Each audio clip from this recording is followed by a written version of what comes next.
नमस्कार. स्पर्धा विश्वमध्ये आपलं स्वागत आहे. आज आपण या व्हिडिओमध्ये वनरक्षक भरतीसाठी अतिशय उपयुक्त असा प्रश्नसंच घेणार आहोत. त्यामुळे हा व्हिडिओ तुमच्यासाठी नक्कीच फायदेशीर ठरणार आहे.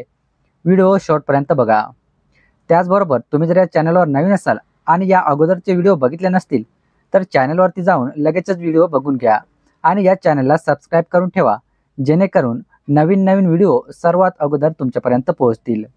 चला तर वेळ वाया न घालवता व्हिडिओला सुरुवात करूया.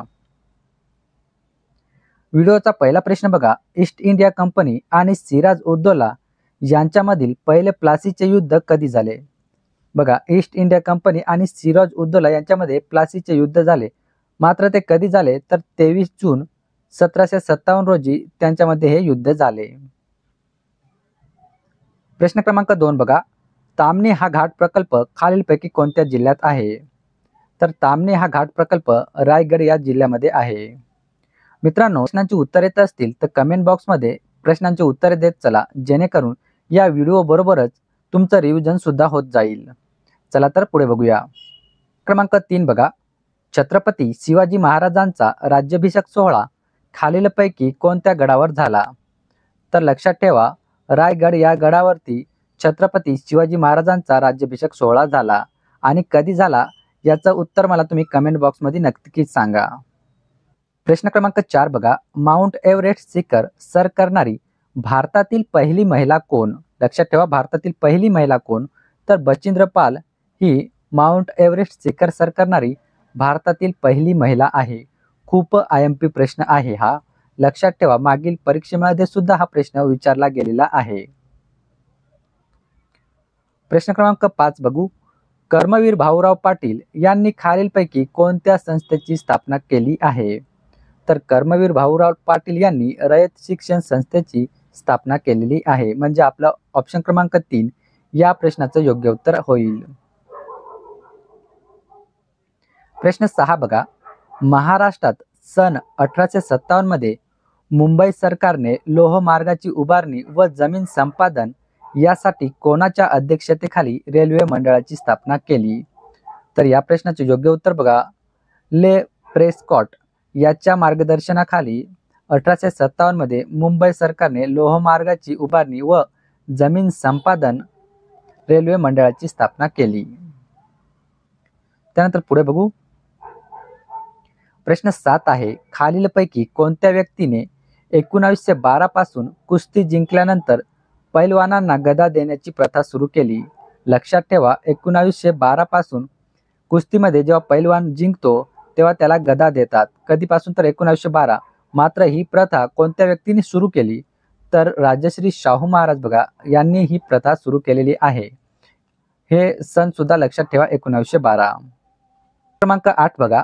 चले जाव आंदोलनामध्ये आझाद रेडिओ हे सिक्रेट रेडिओ स्टेशन कोणी स्थापन केले होते?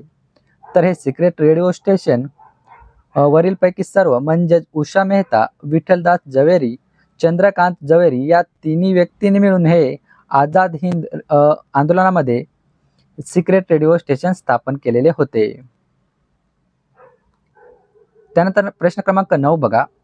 GI टॅग मिळालेल्या माताबेरी, पेरा आणि पाचरा या वस्तू कोणत्या राज्याच्या आहेत? बघा, त्याला GI टॅग मिळालेला आहे. माताबेरी आणि पाचरा ह्या दोन वस्तू.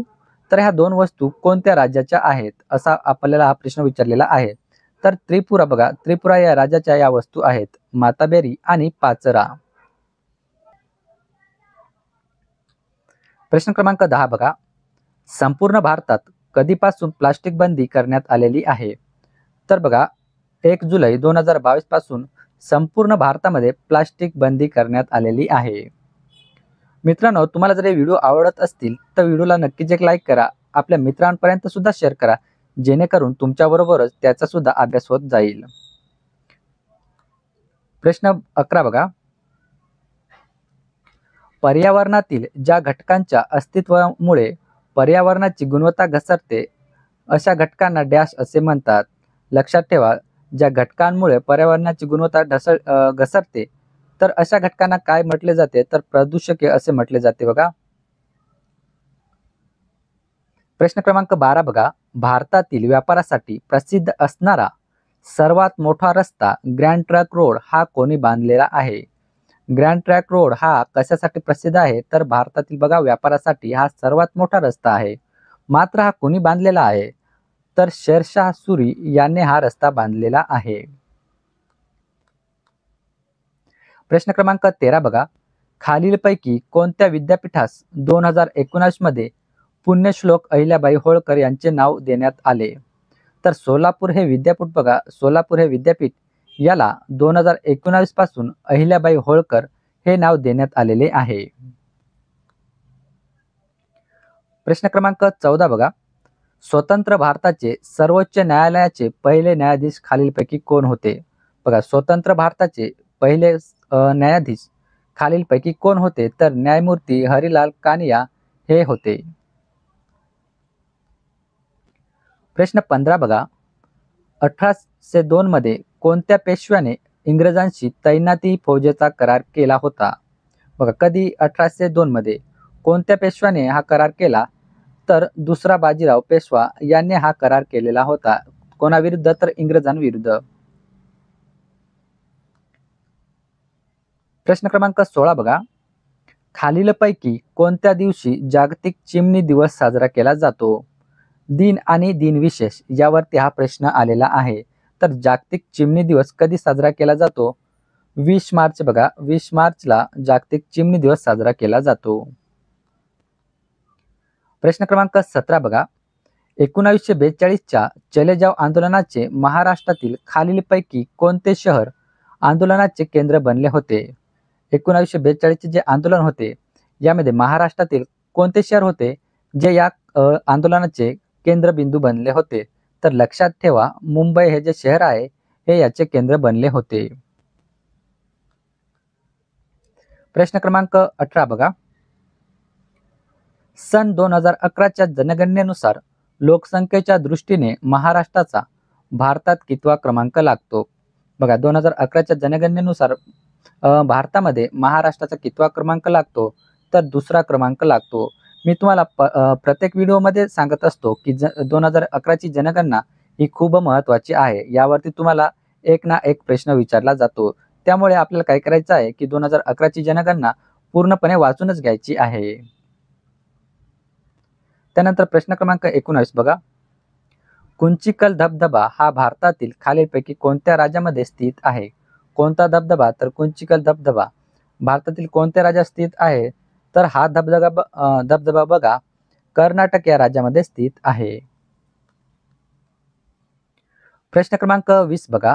1971 मध्ये लोकायुक्त संस्था याची स्थापना खालीलपैकी कोणत्या राज्यात करण्यात आली? कधी? बघा, 1971 मध्ये लोकायुक्त संस्था याची स्थापना कोणत्या राज्यात करण्यात आली? तर महाराष्ट्रामध्ये बघा याची स्थापना करण्यात आलेली आहे. कधी? 1971 मध्ये. प्रश्न 21 बघा.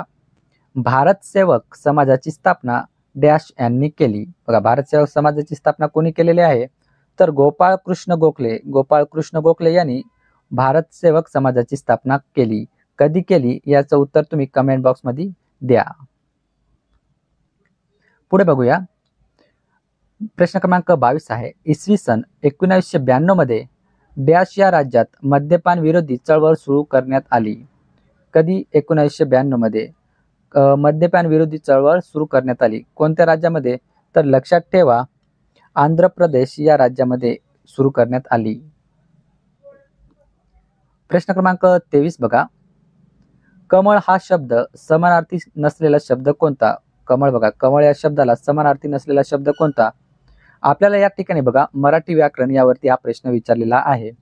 तर कमळ या शब्दाला समानार्थी शब्द नसलेला शब्द म्हणजे वायस. मग राजीव, सरोज, अंबुज हे जे शब्द आहेत हे कमळ या शब्दाला समानार्थी शब्द आहेत. म्हणजे तिन्ही शब्द तुम्हाला या ठिकाणी लक्षात ठेवावे लागतील. प्रश्न क्रमांक 24 बघा. महाराष्ट्रात तयार होणाऱ्या लाकडी बाहुलीला काय म्हणतात? तर महाराष्ट्रामध्ये तयार होणारी जी लाकडी बाहुली आहेत याला ठकी असे म्हणतात. आणि सर्वात जास्त लाकडी बाहुली जी तयार होतात ही कर्नाटक या राज्यामध्ये तयार होतात. हे सुद्धा लक्षात घ्या, जेणेकरून जर प्रश्न विचारला तर ते तुम्हाला उत्तर देता येईल. त्यानंतर प्रश्न क्रमांक 25 बघा. डॉक्टर विजय केळकर हे कोणत्या क्षेत्राशी संबंधित आहेत? बघा, डॉक्टर विजय केळकर हे अर्थशास्त्रज्ञ आहेत. लक्षात ठेवा, ते अर्थशास्त्रज्ञ आहेत. अशा प्रकारे आपण या ठिकाणी एकूण 25 प्रश्न बघितलेले आहेत. या 25 प्रश्नांपैकी तुम्हाला किती प्रश्नांची उत्तरे बरोबर देता आलीत ते मला कमेंट बॉक्समध्ये नक्की कळवा. तुम्हाला जर हा व्हिडिओ आवडला असेल तर व्हिडिओला एक लाईक करा आणि आपल्या मित्रांपर्यंत शेअर करायला विसरू नका. चला तर इथेच थांबूया. जय हिंद, जय महाराष्ट्र.